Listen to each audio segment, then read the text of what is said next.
1 bulan saya puasa selama summer atau musim panas itu di Jerman. Semakin adoh dolen kita, mungkin kita menjadi semakin bijak.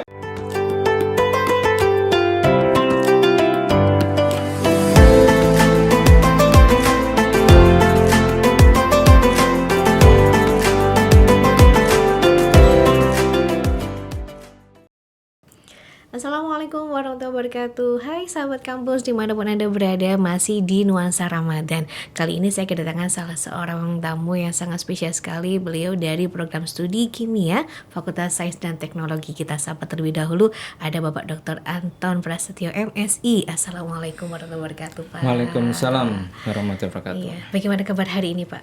Ya, alhamdulillah baik. Nuansa Ramadan kali ini, Pak, ya? Ya. Iya, Bapak bisa ini nggak sih melihat perbedaan Ramadan sekarang sama tahun-tahun sebelumnya dulu nih, sebelum kita membahas yang lebih jauh?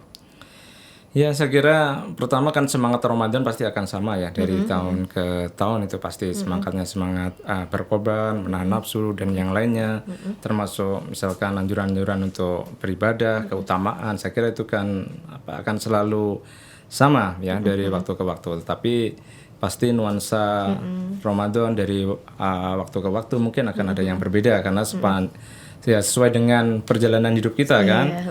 Misalkan pada waktu dulu waktu saya pernah S3 berarti kan jauh dari keluarga, pasti ya akan sendiri kan gitu. Kalau sekarang ya pasti bukanya juga bareng-bareng sama keluarga dan itu pasti akan nuansanya pasti akan berbeda-beda mengikuti ya istilahnya adalah diri kita, perkembangan kita bagaimana, sejauh mana. Oke, ini ada salah satu yang unik sekali, mungkin bisa diceritakan Pak, atau mungkin berbagi cerita sewaktu Bapak sudah 2 kali Pak ya ke luar negeri. Iya. Waktu zaman tahun berapa nih Pak? Ya, mungkin pengalaman Ramadan yang mungkin yang sangat berkesan dan juga mungkin menarik juga. Itu adalah hampir 1 bulan saya puasa selama summer atau musim panas itu di Jerman. Jadi kebetulan di kota yang itu ada di Hamburg. Jadi kebetulan pada waktu itu saya ada kegiatan penelitian selama 3 bulan dari bulan Juni sampai dengan Agustus ya. Kebetulan puasanya bulan apa tuh Pak? Itu awal Juli sampai awal Agustus ya. Jadi saya 1 bulan persis itu di sana. Dan itu kebetulan adalah musim panas ya. Kebetulan musim panas dan kebetulan Hamburg itu adalah di paling utara Jerman. Jadi dekat kutub itu. Jadi ya bukan dekat kutub sih, agak jauh tapi udah utara itu. Sehingga Ramadannya menjadi sangat ya lama ya. Jadi biasanya kita sahur mulai jam 2 malam ya, nanti bukanya sekitar jam setengah 10, bahkan mungkin hampir jam 10 pernah itu. Jadi itu hampir durasi lama banget itu Pak ya? Ya, durasi lama banget, sekitar 18 jam. Ya, 18 jam itu. Itu cara ngaturnya gimana nih Pak? Kan kalau kita tahu sekarang ekstrimnya di Indonesia aja kayak gini nih, gimana di sana waktu itu? Nah, itu saya juga nggak tahu itu bisa kuat juga itu. Tapi kan tergantung niat kita ya. Jadi niat kita, padahal kan ya terus terang saya tipe laki-laki yang tidak bisa masak, terus terang. Jadi terus terang, padahal kalau di luar negeri itu skill dasar yang harus dimiliki oleh orang supaya hidupnya murah itu bisa masak. Nah, akibatnya apa ya bisa dibayangkan kan, saya mengatur bagaimana beli makanan yang halal ya, untuk untuk buka maupun untuk sahur. Nah, padahal tempat tinggal saya itu agak jauh dengan istilahnya adalah dengan komunitas muslim yang ada di sana. Berarti termasuk minoritas ya Pak di sana? Ya minoritas, tapi Jerman itu tergolong penduduk muslimnya yang cukup besar di Eropa. Mungkin nomor 2 setelah Perancis. Tetapi kan ada kantong-kantong tempat muslim di sana, ada kantong misalkan imigran Turki dan yang lainnya. Nah, sehingga bisa dibayangkan saya mungkin sahurnya ya ala kadarnya lah ya itu kan. Ala kadarnya, terus kadang-kadang bukanya juga kadang-kadang kalau tidak weekend itu tidak ke pusat kota itu. Jadi ya biar bayangkan mungkin agak ini. Jadi ya istilahnya ya semuanya adalah ala kadarnya itu, antara buka sama sahur. Dan itu nanti kita tadi bayangkan mulai sampai jam berapa itu namanya? 10 Pak ya. Ya, jam 2 siang, jam 2 malam sampai jam 10 malam. Nah, itu pengalaman yang luar biasa sekali, tapi alhamdulillah itu kuat itu. Itu kuat sekali. Jadi ya itu mungkin yang pengalaman yang yang pernah saya alami gitu. Dan Sehingga tak terlupakan nih Pak. ya nggak dan terlupakan. Makanya kalau di sini misalkan ya jamnya kalau di Indonesia kan enak, itu kan rentangnya kan mungkin sekitar 12 jam kan atau 14 jam kan gitu. Tapi kalau di sana menjadi jauh lebih lama lagi, apalagi nanti kalau semakin ke utara mungkin bisa hampir 24 jam pernah mungkin satu malam ya kalau ke dekat-dekat kutub itu kan. Oke Pak. Nah waktu di sana itu yang paling signifikan nih Pak, perbedaannya apa yang dirasakan? Yang pertama tadi misalkan ya bayangkan saja kalau misalkan itu jam 10 malam, berarti kan misalkan sholat taraweh, berarti kan sholat tarawehnya kan juga lebih malam lagi kan, mulainya itu kan. Nah terus apalagi kan kalau mau sholat taraweh yang berjamaah, itu kan berarti kan harus pergi ke masjid-masjid yang itu pasti jauh dan itu pakai public transportation, otomatis ya selama mungkin 1 bulan itu mungkin saya sholat tarawehnya ya sendiri kan gitu, karena kalau nanti pergi ke masjid pasti nanti baliknya menjadi agak Jauh ya? sulit kan, nggak ada mungkin angkutan malam kan juga sudah tidak ada kan gitu. Nah terus juga tadi menyiapkan semuanya sendiri kan gitu kan. Nah itu kan mungkin yang berkesan di situ. Nah. Baik Pak, itu untuk subuhnya sendiri berarti setelah jam 2 itu Pak ya? Ya mungkin subuhnya sekitar jam 2 itu malah batasnya kan dari subuh itu kan. Nah subuhnya sekitar jam 2, jadi jam 2 lebih itu udah matahari udah muncul itu. Ya, itu cara nyari Lailatul Qadarnya gimana nih Pak? Itu kan udah sisa kecil sekali ya. Ya itu nggak tahu kalau itu. Oke, iya Pak. Nah terus lebarannya gimana tuh Pak? Kan jauh dari masjid nih. Nah kebetulan pas lebaran persis itu saya pulang itu. Oh. Ya, jadi pas lebaran persis itu. Jadi saat saya nyampe rumah itu pas sholat sholat Id itu. Ya. Jadi perjalanan dari sana ke sini sebelum lebaran ya Pak ya? Ya, sebelum lebaran persis itu. Jadi udah diatur supaya lebaran bisa di rumah itu. Ada nggak sih Pak tips yang bisa disampaikan kalau lagi di luar negeri nih? Ramadannya seperti apa? Ya, sebenarnya tidak tips ya. Sebenarnya tadi mungkin ya kalau masalah kuat sebenarnya kalau saya sih dengan niatnya ya. Kalau kayak anak-anak kita, anak kecil-kecil itu kan yang SD atau misalkan anak saya kelas 1 saja kan itu kan mungkin dia sudah kuat juga puasa 1 hari kan. Yang penting kalau punya niat pasti akan kuat sih saya yakin. Apalagi kan kalau di sana kan tidak terlalu panas ya. Jadi tidak terlalu capek kan gitu. Tetapi memang kalau hidup di luar negeri memang ya tadi memang harus mempunyai daya adaptasi yang cukup cukup tinggi ya. Semuanya dia harus beradaptasi gitu. Misalkan ketersediaan makanan halal itu kan juga sulit, berarti kan harus membiasakan untuk masak sendiri, ataupun kalau misalkan beli itu pun juga agak beli itu mahal kan gitu kan, berarti dia kan harus masak. Terus yang berikutnya juga misalkan jangan dibayangkan misalkan kalau sholat itu kan misalkan kalau di kita kan mudah kan mencari masjid mushola kan, di sana kan agak sulit kan gitu. Nah itu kan kita harus istilahnya agak beradaptasi di situ bagaimana untuk menyikapinya begitu, termasuk bagaimana nanti sholat Jumat kan gitu. Oh iya sholat Jumat ya. Sholat Jumat gitu. Jadi kalau di Jerman sana kalau sholat Jumat itu biasanya mereka ada jam-jaman itu, ada 2 shift itu, ada yang shift 1, shift 2. Sampai gitu Pak ya? Karena untuk menyesuaikan jam kerja gitu. Tetapi kalau yang menarik di kampus saya itu saya bekerja di Universitas Hamburg. Jadi mereka menyediakan tempat ibadah bersama gitu. Kayak gimana tuh Pak? Jadi bukan gedung, satu ruang dan itu semua agama bisa manfaatkan untuk beribadah gitu. Jadi ya kadang-kadang nanti melihat orang kita sholat di samping kita mungkin ada teman-teman dari Buddha sedang bersemedi atau yoga gitu lah, nggak tahu Buddha atau Hindu, atau di dalam ruangan itu disediakan sekaligus setahu saya itu ada 3 kitab itu.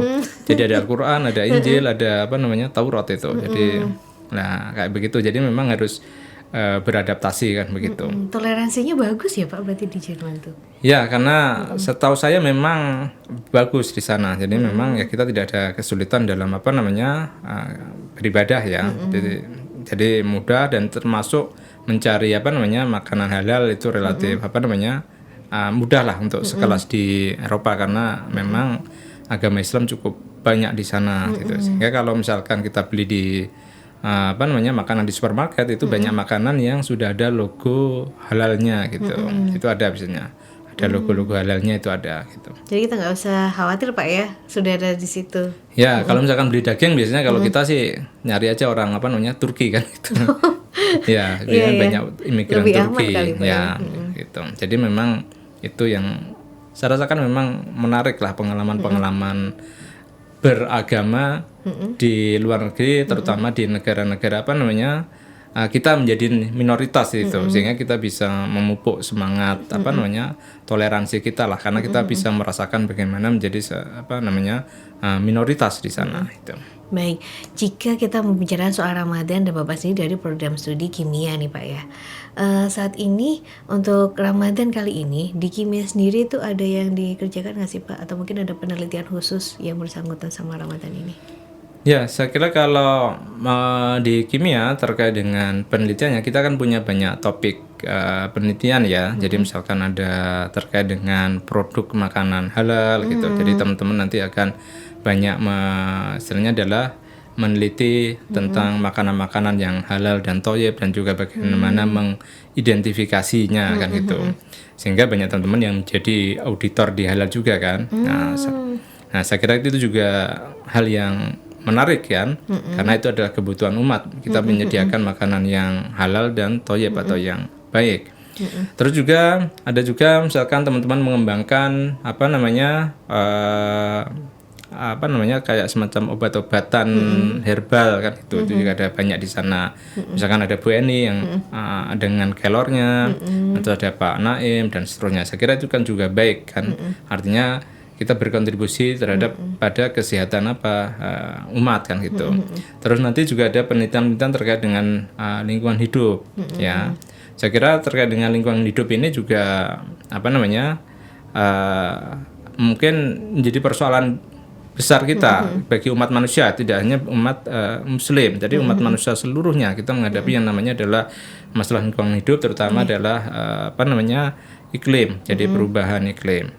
Dan itu pun juga dalam Al-Quran pun kan sudah disebutkan, yaitu karena keserakahan manusia. Ya, padahal dalam Ramadan itu kita istilahnya adalah salah satu ibroh dari Ramadan itu kan kita bisa menahan hawa nafsu, menahan keserakahan kan gitu.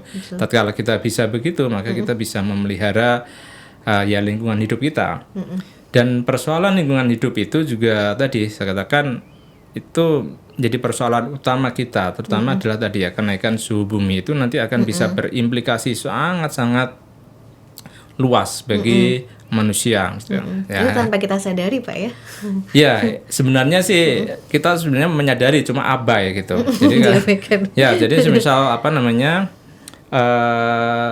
hujan yang terus-terusan, iklim yang tidak lagi teratur itu, berarti ada hal yang salah di situ. Nah, kalau misalkan ada perubahan-perubahan itu nanti akan bisa menyebabkan efeknya banyak itu. Jadi banyak, termasuk timbulnya penyakit-penyakit baru gitu. Jadi penyakit-penyakit baru di masa depan, pandemi di masa depan itu sudah diprediksi banyak pihak akan muncul lagi kalau tadi ada perubahan-perubahan iklim ini. Dan apalagi kalau di Indonesia perubahan iklim akan berakan dampak bagi, jadi mungkin banyak pulau-pulau kecil akan tenggelam, terus perubahan-perubahan iklim karena Indonesia sangat dilindungi oleh laut. Jadi kalau suhu laut agak naik itu nanti akan jadi problem bagi kita semua. Nah, kami di kimia pun juga punya bidang penelitian terkait dengan lingkungan hidup itu, tetapi memang spesifiknya ke material ya. Jadi material-material yang bisa digunakan untuk mengolah limbah dan seterusnya. Tapi memang ya persoalan ini kan persoalannya sangat-sangat besar, tetapi kita harus mengambil peran dalam peran yang tadi, misalkan dalam sub-sub yang apa kan gitu. Nah, di kimia mengambil peran-peran itu. Saya kira udah bagus lah itu. Oke, kita kembali lagi soal bagaimana serunya Ramadan di luar negeri tadi Pak. Ya. Itu penelitian apa sih Pak yang diambil waktu di sana? Ya sebenarnya itu adalah penelitian saya di apa namanya S3 ya, jadi S3. Kalau S3 ya memang karena dapat apa namanya pembiayaan saya S3-nya di ITB, dapat pembiayaan dari ITB akhirnya berangkat ke sana. Nah, bidangnya memang bidang yang ini mungkin agak abstrak ya, mungkin nggak terbayang. Jadi apa namanya kayak misalkan molekul nggak tahu, mungkin moga-moga Mbak Meinya ngerti molekul itu. Jadi molekulnya itu bisa bergetar gitu. Jadi molekul itu bisa bergetar. Nah, bagaimana kita mengidentifikasi molekul-molekul itu bergetar pakai suatu alat gitu aja lah. Sederhananya gitu. Diumpamain kayak gitu Pak ya. Iya, sederhananya gitu. Oke. Selama 3 bulan Pak ya di sana. Ya selama 3 bulan, tapi tahun 2015 saya balik lagi selama kembali lagi. ya 3 bulan dan itu berkebalikan menariknya. Jadi kalau di pertama di musim panas, yang kedua saya di musim dingin. Tapi nggak kebetulan Ramadan ya? Nggak kena Ramadan. Nah, tetapi kalau di musim dingin itu menjadi kebalikan. Jadi apa namanya gelapnya atau malamnya menjadi sangat panjang. Oh gitu. Ya, jadi mungkin sholat maghrib itu jam 4 itu sudah masuk maghrib. 4 sore udah ya, maghrib. udah masuk maghrib. Ya, subuhnya? Terus subuhnya jam 6 itu atau setengah 7 itu. Berarti tidurnya lama tuh Pak? Iya, tidurnya menjadi lama. Jadi gelapnya menjadi apa namanya lama gitu. Agak kebalikan dengan yang ini yang pada musim panas. Mungkin kalau puasa di musim dingin enak. Kan pendek soalnya. Pendek durasi waktunya gitu. lebih kecil Pak ya? Iya, jadi memang kalau di luar negeri apalagi di negara-negara apa subtropis atau negara-negara yang dingin itu memang pasti nuansa Ramadannya agak apa namanya beda-beda itu nuansa Ramadannya kan ada musim dingin, musim gugur, musim apa panas, musim semi itu pasti beda-beda itu. Beda kalau di Indonesia agak apa namanya tetap stabil kan gitu. Enakan di Indonesia kan Pak? Ya ibaratnya kan apa hujan emas di negara orang lebih enak hujan batu di negara sendiri kan. Wah iya itu boleh. Baik Pak, sebelum saya tutup untuk mengakhiri perjumpaan kita di kali ini, ada yang mau disampaikan nih Pak untuk sahabat kampus di rumah? Kalau mau keluar negeri harus gimana gitu? Silakan Pak. Ya sebenarnya tadilah mungkin jadi tadi dalam agama Islam itu kan dianjurkan dalam sebuah hadis Nabi itu kan belajarlah sampai ke negeri Cina kan. Itu ada suatu hadis begitu. Dan saya kira itu suatu hadis yang sangat-sangat apa namanya istilahnya apa ya? Istilahnya visioner kan gitu. Jadi menyuruh kita untuk bisa belajar ya istilahnya ke tempat-tempat yang jauh di mana di situ ada sumber-sumber ilmu. Nah, saya kira mungkin bagi para mahasiswa yang masih muda mungkin ya belajarlah banyak hal lah di situ ya. Bisa belajar banyak hal ya. Nanti kalau misalkan ada kesempatan belajar di tempat-tempat yang jauh tadi, saya kira ya bagus untuk bisa dicoba. Syukur nanti kalau bisa diterima kan gitu. Karena apa nanti pasti akan punya pengalaman-pengalaman hidup yang sangat apa namanya beragam, sangat variatif dan itu nanti akan menambah kebijakan kita. Artinya kalau semakin adoh dolen kita, mungkin kita menjadi semakin bijak kan gitu kan.